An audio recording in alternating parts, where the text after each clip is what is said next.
23, 34.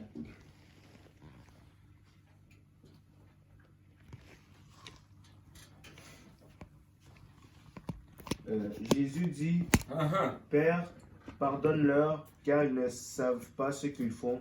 Ils se partagent ses vêtements en tirant au sort. Très simple. Jésus est à la croix, n'est-ce pas? Et c'est le moment qu'il devait mourir. Et ce n'est pas la seule place où Jésus va parler comme ça ou va prier comme ça. Même dans l'Ancien Testament, Dieu s'est parlé à lui-même. Ce n'est même pas un problème. Quand il dit « créons l'homme à notre image », il était en train de se parler lui-même. Maintenant, l'image propre ici, l'image correcte ici, c'est que Jésus, quand il prie, c'est toujours sa nature humaine qui prie à sa nature divine. Ce n'est pas un homme qui prie à un Dieu. Et si Jésus est Dieu et qu'il est divin, et que Dieu, enfin le Père aussi est Dieu et qu'il est divin, et que Jésus commence à prier au Père, on a tout de suite là un grand problème. C'est que on a maintenant un Dieu qui est inférieur à un autre Dieu. Or, le terme même Dieu ne sous-entend pas d'infériorité. Et premièrement, il prie comme ça pour que nous puissions avoir une bonne direction. Deuxièmement, c'est seulement sa chair qui prie à l'esprit et non un Dieu qui prie à un autre.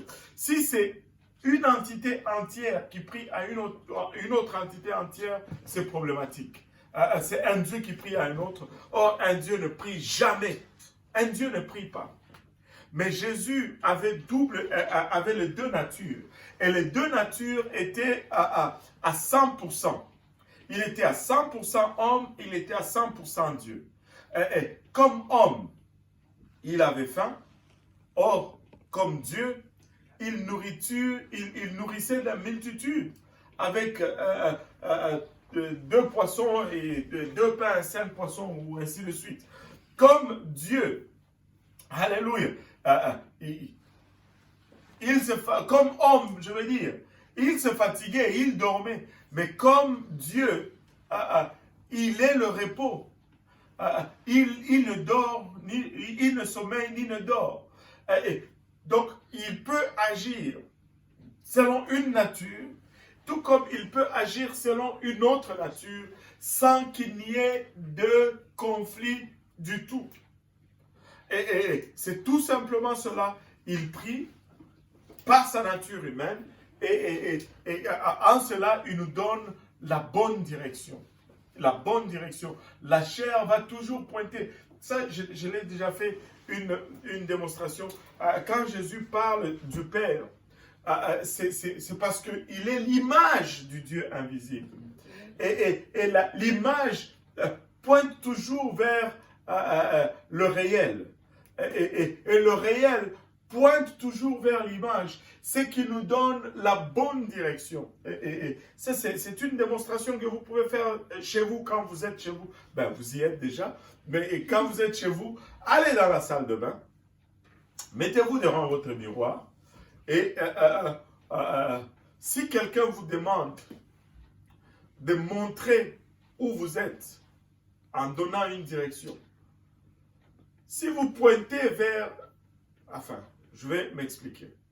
Jésus, c'est l'image de Dieu. Donc, si toi, tu es dans le miroir, devant le miroir, ce qui est dans le miroir serait comme, entre guillemets, Jésus. Parce que c'est l'image. Ça serait la chair. Et la personne qui se tient devant le miroir serait le Père. Parce que c'est l'Esprit. Amen. On l'a? Jésus, miroir, moi, Dieu, enfin, devant le miroir, seulement. Alléluia. Et là, si tu veux pointer à quoi que ce soit, tu le pointes seulement, et le miroir va pointer aussi à la même chose, mais à l'envers un peu. Tu vois? Mais si maintenant tu veux indiquer où tu es ou qui tu es, si tu pointes vers toi-même, le miroir va pointer aussi vers lui-même. Et là, tu donnes une mauvaise direction. Et si tu dis, viens m'embrasser, je suis ici. Mais si je pointe vers moi-même, enfin, la personne qui doit m'embrasser va aller donner le bisou dans le miroir, parce que le miroir pointe vers lui. Mais si l'homme qui est devant le miroir pointe vers le miroir pointe vers l'homme et ça donne la bonne direction. Et la personne qui regarde seulement le miroir a directement la bonne direction, comme nous, lorsque nous regardons seulement à Jésus et Jésus pointe vers le Père, il nous donne la bonne direction.